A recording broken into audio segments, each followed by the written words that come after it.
Of course, Canberra is obsessed with death taxes net zero by 2050. Two blokes who have a good perspective on this to talk to. Evan Mulholland from the IPA and, of course, Robbie Katter, the leader of Katter's Australia Party. Well, today the Labor Party thought they were very clever by reverse asking the questions they couldn't answer at the last election and can't answer going into the next. But this time they got to ask them of the Prime Minister. Will the Prime Minister release government modelling on the impacts of net zero emissions by 2050 presented to the Nationals party room? Has the Minister seen any modelling which shows the economic impact of net zero by 2050 for the regions? And I refer to his previous answer regarding the modelling of net zero by 2050 on regions in which he said, and I quote, it has an impact on the price of commodities. Morrison has said he's going to Glasgow, but what's he going to go to Glasgow with? So what is the impact on the economy of a net zero emissions target by 2050? Now, Robbie, I just say constantly on this show, death taxes net zero 2050, right? All the people in charge of the world have decided it's going to happen, right?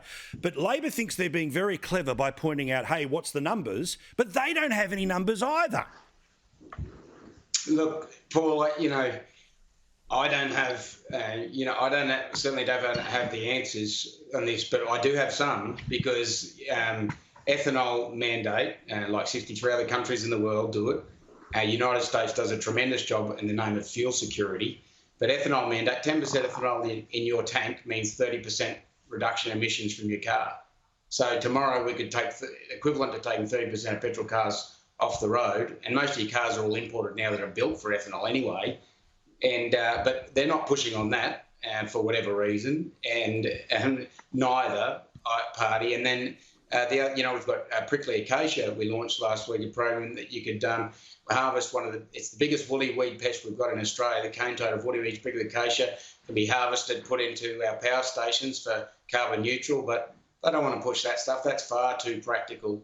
They just lock up mulga scrub and put fires through the country and the Cape and I think it must be some of that science must be pretty bizarre or loose because how lighting fires up around Cape York contributes to our carbon emissions. I know how they think it does, but It just doesn't make sense, mate. And so in practical terms, from where I sit in the world, it's garbage because there's some very practical things that are right in front of their nose now that would make a real difference. And we've been saying it for years and they don't pursue it. So it's all nonsense to me. Yeah, again, Evan, others can debate whether it's going to or should, but it's going to, right?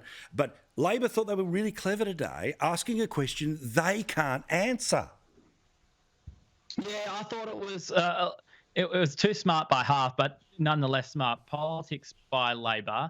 But I think people more broadly would see any commitment to net zero by Scott Morrison and the Liberal Party as a betrayal of the Australian people. They stood up at the last election and said Labor's 45% emissions reduction target by 2030 was going to be economically destructive and vandalous, and yet we're meant to believe net zero by 2050 will be a bit better. Our research identified that over 650,000 jobs will be at risk from a net zero emissions target.